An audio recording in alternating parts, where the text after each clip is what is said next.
Intrepid viewers, here we are again. Sorry about the daggy towel in the background. I was hoping it would cut down the glare, which it obviously doesn't do. Never mind. Now, Trump, third week of August. He is alienating not only, I think, middle of the road Trump supporters, but he's actually going for the base.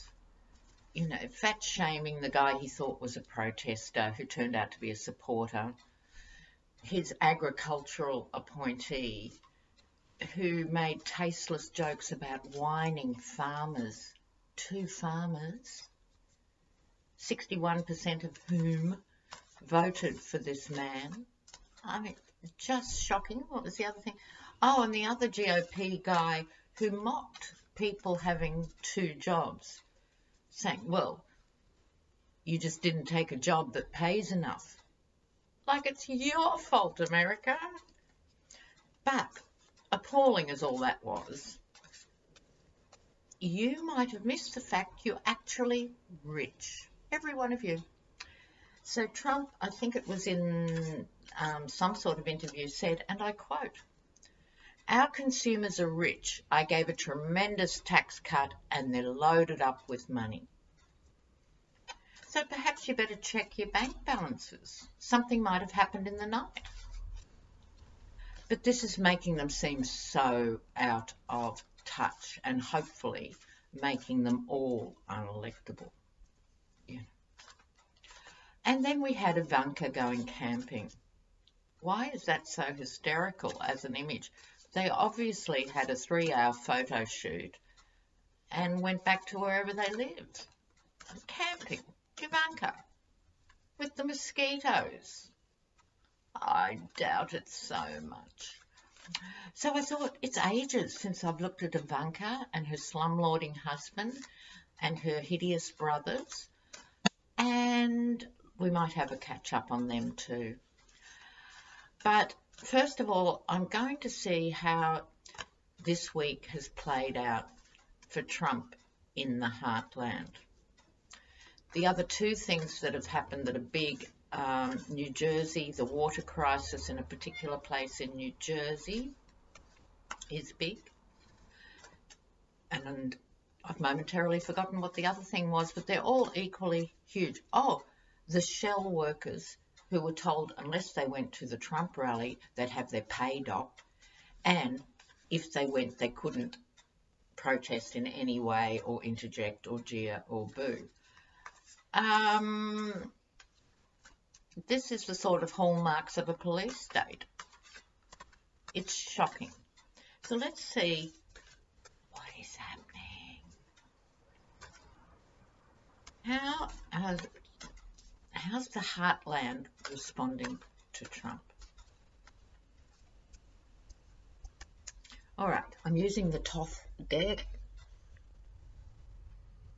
Let's see what's happening here. Oh, they're probably all upside down. Yes, we won't count that as inverted. We're going to have a look.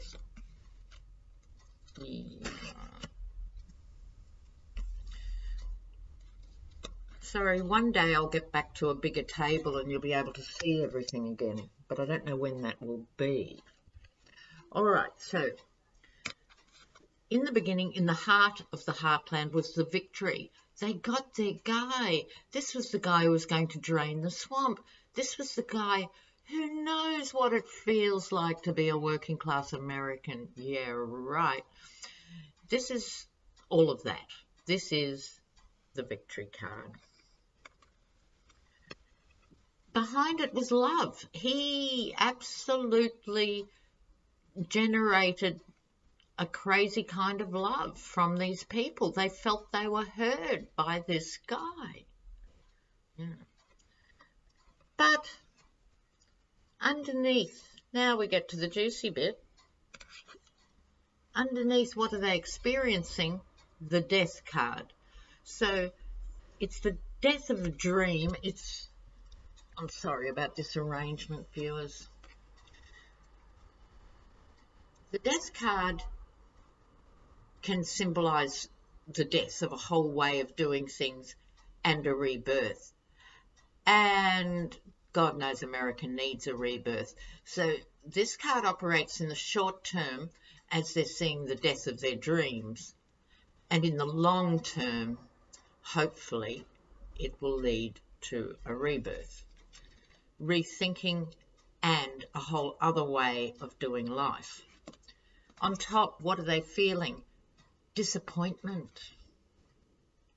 The Five of Cups, disappointment. I am pleased it's finally penetrating. It had to get this bad. The outcome is the Star, inspiration and hope. And with that, I include Bernie and Elizabeth Warren and the others who have dedicated themselves for decades to actually genuinely fight for working families. I feel if you look at his through line here in the middle, which is the disappointment after the euphoria of the win, and they're staring into the jaws of the death card, I quite like seeing the Star card here. He's not going to deliver for them, so let's hope one of two things happen. They either stay home because of their disappointment and not vote, or they realise, you know what, this is the time, America. It's important for people to realise who is actually doing them in, particularly in the red states that have the worst health, the worst education, the worst infrastructure, and never fail to put up another GOP candidate who thinks they are stupid for being poor, who thinks they are stupid for not having well-paid jobs, who think they're stupid for not having adequate health care coverage. Unless people start to realise who is batting for them and who is batting against them, things won't change. But this whole landscape is so dramatically awful that even the thickest gun-toting dunderhead is beginning to realise there's something wrong with this picture. Right? So even if they don't vote Democrat, may they stay home. All right. So let's move. I'm not going to read on the Yeti himself. We're just going to do the three offspring who are the main adult players. Tiffany was lucky to get out with her hair on. Baron's still too young, and I won't read on anyone under 20. And that takes me to the readings. Guys, thank you so much for coming for readings. I absolutely love doing them, and it's such a good way to connect. And more of you are coming back for repeat readings, which really gladdens my heart. So if you want a reading, please get in touch. I love doing them. Okay. Now, let's do Ivanka first because she's the main draw card. Ivanka. Now things are beginning to turn. Where's her head at? Ivanka.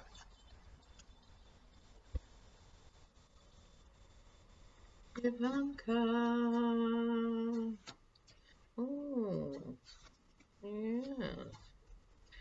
Big cards, big cards, big cards. Okay. Here she gets the Aeon card. I think that's how you pronounce it in the Thoth deck. It's the equivalent of the Judgment card in the regular decks. And there's a very Egyptian vibe to it. If Trump thinks of himself as a pharaoh, she's, you know, seeing herself as Isis or somebody. God knows.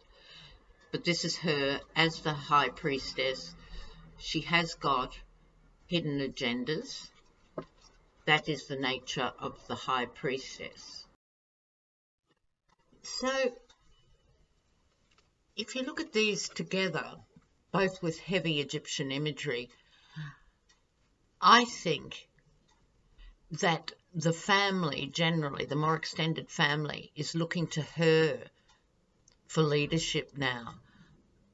The father's the president, so not as available, but also he is setting about on a daily basis to destroy everything. And the only thing they've got is their name, and it will be mud at the end of this presidency. And so they're looking to her. All right, the Four of Swords, retreat.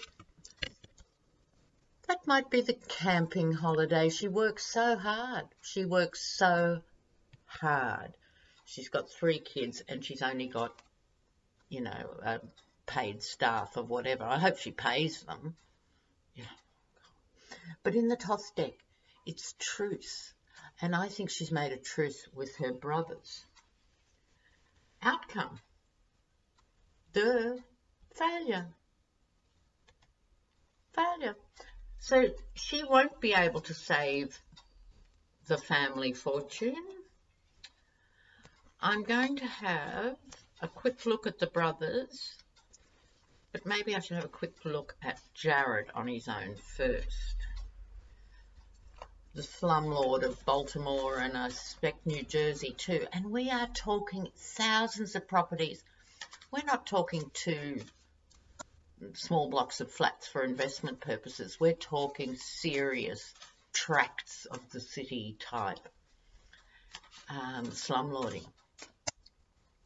So, Jared, what's going on for Jared? Jared. I can just see Jared camping too, can't you? In his sort of, you know, khaki, Armani, you know, camouflage gear or something. Camping. With other campers? Yeah, struggling to get the gas going, you know, drinking lukewarm beer. It's a picture. Okay, Jared.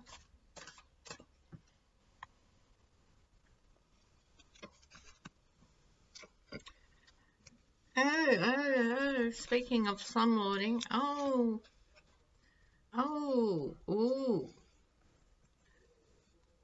Ivanka turns up again, probably not surprisingly.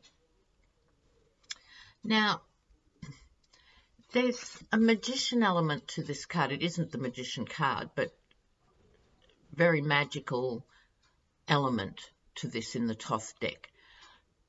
The working behind the scenes to make things happen. Unfortunately for Jared, this has led to the Tower. And thanks to SDNY, the sun is shining on all these deals he's been making.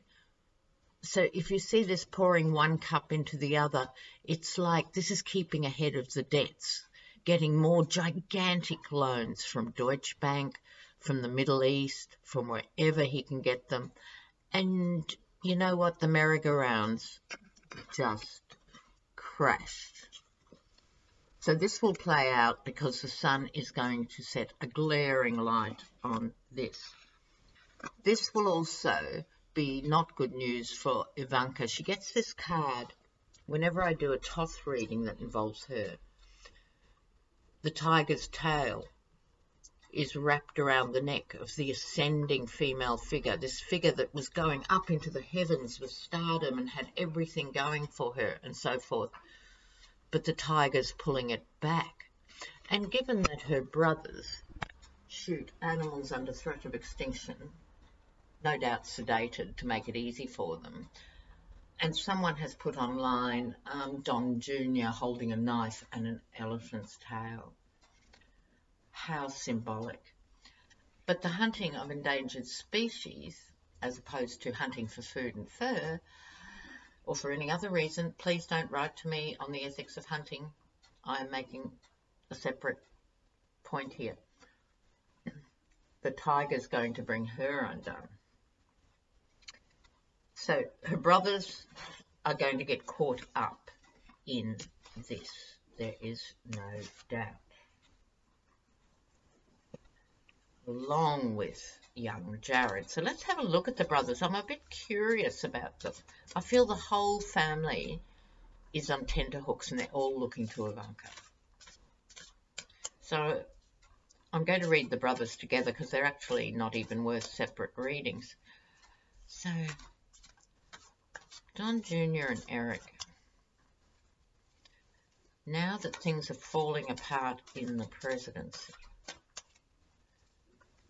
Don Jr. and Eric.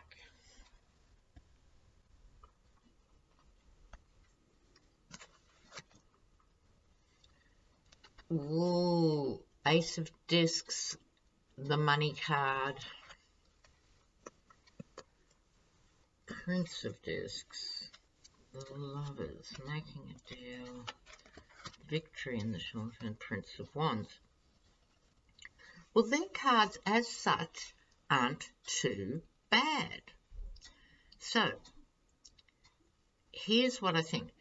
This is the Ace of Discs, more financial opportunity. So, no doubt, they're milking this fact all over the world while he's still in the progressively hot seat in the Oval Office. So they're at it actively as we speak. We've got the two princes, which is them. I think the Prince of Discs, I think, is more Don Jr. It's all about the money and the trappings of power. That's followed by the Lovers. I don't think we're talking about his new girlfriend acquired from the Fox circuit or anything. I think this is sweetheart deals because it's right under the Ace of Discs. So I think he's made some quite productive deals. He's convinced of victory, right, that they can weather the storm. And on the other side of the presidency, the fantasy is they'll just go back to being rich playboys. Here's Eric, the Prince of Wands. So he too, this is interesting, it's a much more asexual figure. This one's very macho, this one less so. So he is also convinced of this family mythology. So at this point in time, they don't have dreadful cards. Can't say they do. But they're fantasy cards because, another digression, viewers, why I describe them as fantasy cards is they don't match up with the reality of what the family is facing. So what these cards are telling me is what they're thinking. Ivanka's the smartest of the three, and that's why she's worried. They're not worried. They are not worried. It's amazing in itself. Now, there was something. Oh, I knew there was one more thing. Scaramucci. He's obviously quite happy to take on Trump, knowing that Trump can't hurt him. So he's in a strong position because it gets him on every station that wants a filler. And he's now made the prediction that Trump will go in March 2020. So let's just have a look at Scaramucci's prediction. As we know, can't be exact, but let's get a hint by tackling it from another way, another question. Is Scaramucci right? Which sort of fits with my time frame, although I see him going a little bit longer than March, but I'd much rather Scaramucci was right than me. So, for those who follow political astrologers, like Denise Siegel and Robert Cosma and others, January and February are going to be killer deluxe for Trump. He's in real trouble January, February next year. More revelations, or those that have been purring away in the vaults of legal systems, will start to come out. It's going to get very ugly. So, is the mooch right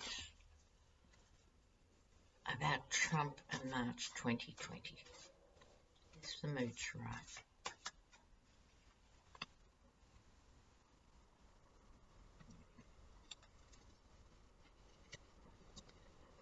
Ten of Pentacles, intergenerational money.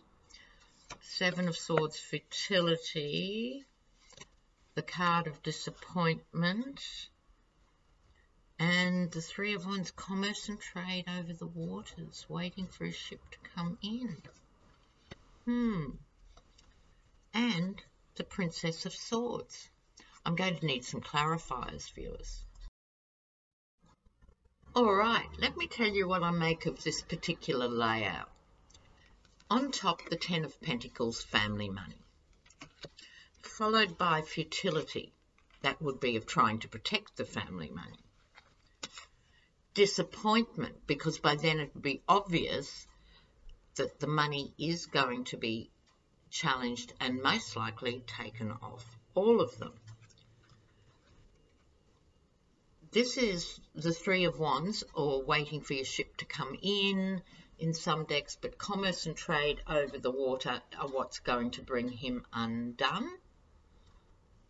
Right, that would be the connections with the Russians, the Middle East, and so on. The Princess of Swords, he gets as an outcome card. I think this might be Pelosi in this context. I think this is the sort of stuff that Pelosi has been waiting for. January, February, she will have her hands on it, and obviously all the Democrats will, but most particularly her. I think this is her at that point when everyone's been going, Nancy, why is it taking so long? She's going to go, well, here's why, because now I've got him under my sword. That's how I think it is. I'm not going to do clarifiers because this is already over 20 minutes, but once I clicked that that was Pelosi, the rest of the reading made sense. So, from now to in the next few months, we're going to see him getting madder and badder, crashing around like a yeti in a china shop, wanting to buy Greenland. I mean, please. It just makes him look idiotic. Boris Johnson's doing his best to catch up with Trump for being one of the world's greatest leaders of state of all time in the stupid stacks. He's doing things that are questionably illegal. He is not taking advice from anyone except Dominic Cummings. Now, Dominic Cummings, who everyone meets and loathes, is like an English mutation between Steve Miller's idea of immigrants and all that really nasty, vicious, xenophobic stuff, and Steve Bannon, because he's much more out front than Steve Miller.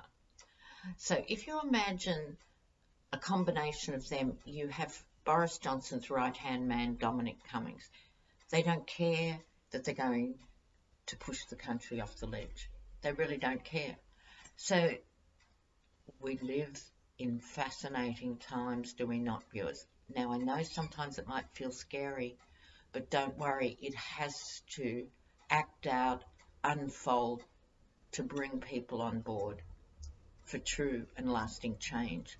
So please, if you need a break from the news or whatever, take little breaks, but don't let them paralyze you.